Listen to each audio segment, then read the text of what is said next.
Good afternoon, everyone. This is going to be a Farmwskiville update. Today is Friday, July 9th, and it's about 2 days after Hurricane or Tropical Storm Elsa, whichever one you want to call it, has gone through. And that tropical storm made a few changes here. Nothing real big, mostly in our water level. I'll show you that in a little bit. But let me give you some updates. The first one is going to be our chickens. So they continue to grow, and the ladies are getting ever closer to laying eggs. A few days ago, FedEx dropped off our laying boxes. I have to assemble them, and then they are going to go onto one of these type of wagons here. I'll probably take the sides off, and we'll mount it to the flat part of the wagon. Of course, the buckets won't be here, obviously. And then they'll sit back to back, so one laying box on this side, another one on the other side, and then there's going to be a roof on the top. And it'll be a fairly large roof, so we don't have driving rain making the laying boxes wet. But thus far, the chickens still remain here, as you can see. They have not moved across the street. I would like them to actually start laying eggs before we move them across the street. And I have a feeling that'll happen soon. But we're moving them every day, and all of these chickens fit quite nicely in these three shelter mobiles. And I'll just show you here where they were yesterday.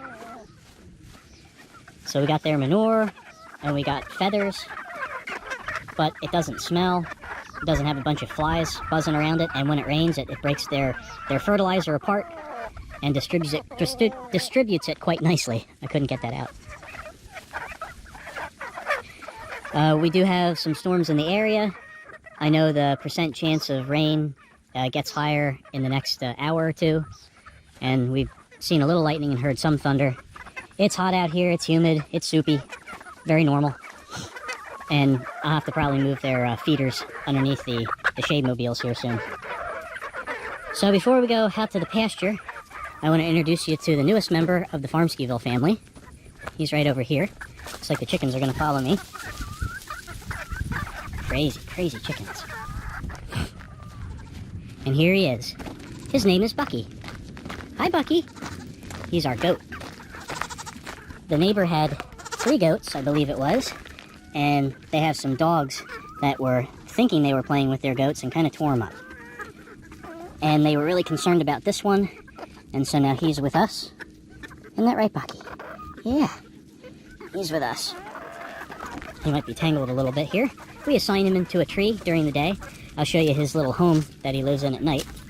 But he's been walking around the tree, eating weeds and grass, chomping up the plants. And then he uses this end to create some real nice fertilizer for us. And that's pretty much what he does. If we look here, you can see where he was chomping away on these weeds. And you can see he chopped the tops off these as well. And he's been eating the tender tops on the grass over here. Oh, he's such an affectionate goat. He likes to rub up against me. Isn't that right? Isn't that right, Bucky? What a good goat. You're such a good goat. Yeah. Alright. Let's see if Bucky follows me. He usually cries for me a little bit when I walk away, and then he's okay. So back here, after Elsa dropped about, I'd say close to 3 inches of rain, our pond got filled up. This is actually a little higher than normal during the summer. And just 2 days ago, the pond was not even a third full. When our pond gets this full, well, even normal summer full, which would be about a foot lower than this, a lot of times gators start moving in. And it's not that we get real big gators right here. I mean, we've had probably up to a 5-foot gator in here, but normally they're between 2 and 4 feet long. So still don't want to mess with them, but nothing too bad. And then this is our river run, and this was dry just 2 days ago, and now she's flowing real good. If we look over here, you can see where some of the water is spreading out on the floodplain. Sounds like I'm slopping through a little bit of it too. And because the grass was cut just a couple days ago, it's much clearer to see where the water has come across. Over here in our yard, at the edge of our yard, this is all full of water over here. There's some here, you can see some here. And if I go walking straight through, I'll just slosh through a bunch of water. Now last year at this time, we had, I don't know if it was 4 or 5 inches of rain at one time in like a 2-day period, but there was water all across here. And it was like that for several days. One other thing that happens when the water levels come up like this is the Everglade birds start migrating up here. And last year, I believe it was within just a few days of us having a lot of standing and flowing water that we started to see a lot of the long neck Everglade birds. So we'll see if that happens again this year, but there's quite a few people around here that say that's often what happens. And that's what we observed last year. So we'll see. Last year, the pond and river run connected here. So it looked like it was just one big pond. The water here, I can slosh through it. So if we took all the grass away, you would probably see standing water in here. And interestingly enough, you know, normally we have flowing water over here by the middle of June, but for us to get to July 7th and still not have any flowing water has been very unusual this year. And the chickens keep following me. Alright, so what we'll do now is we'll go up to the other end of the silvopasture and I'll show you what we have going on. So we're here in the pasture. This is kind of the first lane that's closest to the house. And we put Bucky out here, our goat, to eat some of the vegetation, and he's been doing a good job around this pine tree. There's so much vegetation though, it's sometimes hard to tell that he was actually eating any, but he was, and he stays under the shade. Over here on the second lane, this is one of our experimental lanes. My son and I have been starting to rake up some of the mulch that was on the ground. So we have piles of it here. And all we're trying to do is clear the ground, not perfectly, but clear the ground of a lot of the mulch and see what kind of propagation of grass and weeds we get while the rainy season is here. And since we really haven't been getting too much rain in the last 2 weeks, except for Elsa, we haven't had that much plant growth, but we have had some. Because if we go over here from the last time I shot video, we have better plant growth in the lane. I believe you'll see the same thing over here as well.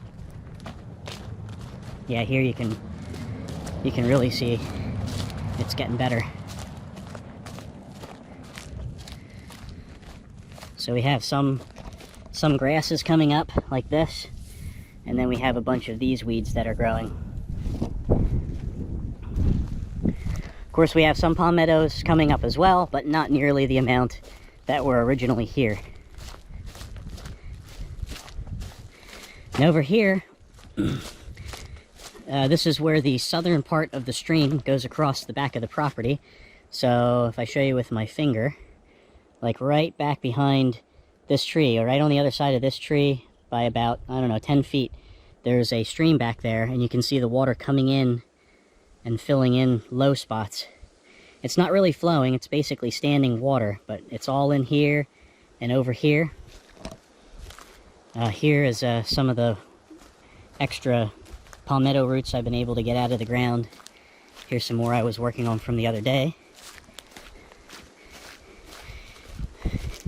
And the water level has been coming up very steadily since yesterday morning.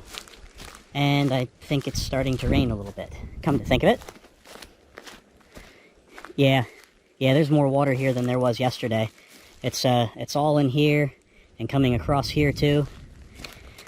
I have a feeling we'll probably leave a lot of this mulch on this part of the pasture in place and let it rot down or decompose down.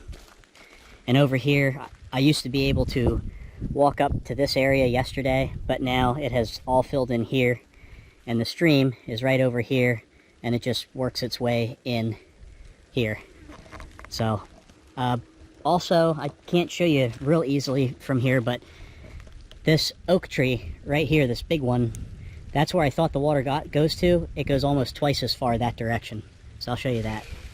Here's looking down to the oak tree from the other direction, and the water comes all the way over to here, which is amazing. I've never seen the water level like this before. Yeah, it's definitely starting to rain. Well, I gotta go grab the goat and take him to his little shanty, so I guess I'll show you that next. So this is Bucky's little shanty again. Actually, I don't think I showed it to you at all anyway. So, he hangs out here at night, and he's got his water. I have some of the extra mulch I use as bedding. I try to change that often, and we actually try to move his shanty once a week. That way it doesn't promote pathogen growth and get excessive manure building up in one place. And here's the tree that kind of babysits him when we're not out. We also keep this his home close to our home. What that does is it dissuades predators from trying to get him. And that's the way we want it. Wow, the chickens just don't like quit. You won't come out in the rain, bud? You don't want to do that. Well, let me go back and show you a little bit more of the pasture, and then I guess we'll call it good. So we're back in the pasture again. I think this is lane number 3. That's the end of it looking east, and that's the end looking west. We got some really nice growth going on here. This grass was kind of established in this area prior to the forestry mulcher coming through, but we definitely have more of the weed and grass growth than we had before. I'm very happy about that. I want that to keep spreading. This area over here is that natural spot that's normally open. This here is kind of the edge of River Run, so all that area is flooded as well. And here, we're now starting to see standing water where we didn't see it yesterday. If we get normal rainfall, these areas, I believe, will start to go down in a few days, and we won't see as much standing water out here in the pasture. But we got quite a bit right now. So let's see. This area here, I knew it kind of floods a little bit. There's a lot more water on it today. But I think there's only one little dry spot here. That all looks like it's pretty well submerged. That's all right, though. It's all right. I wanted it to rain pretty heavy because I got to start to learn where these spots are on the pasture that get flooded. Update on the intro video. I tried to do the intro video last weekend, but with all we have going on here, with my wife's surgery, she's on light duty, I got to kind of do pretty much everything, and working full-time and all that other stuff, it's been very difficult to try to get the intro video done. And once we get that done, then I can start to load all of the stuff that I shot prior to this, so it makes logical sense. So I apologize for that. It's been an interesting summer so far, what can I say? And we'll be focusing more on getting the pasture to a better place, and also working on maybe increasing the amount of animals we have here. Not by a lot. Remember, this is a slow plan, not a fast plan. But normally it's a September-October time frame to get your garden going, and we are going to pre-plant this year, so we'll make starter cubes to plant our seeds in, as opposed to last year where we did it late in the year and we hardly had anything come up. And then tree planting season has also passed us. That normally happens in late January, February time frame, and it's not really good to transplant trees at that point in time, or plant trees if you buy them somewhere. So we'll be saving our pennies so that we can try to buy some somewhat mature fruit trees to put out here in the pasture or other places on the property for the whole permaculture idea, and then try to get our garden established come the end of the wet season, when we get our first cooler evenings, respectively. So that's going to be it for now. If you have any questions or comments, let me know. And have an enjoyable rest of your day. See ya.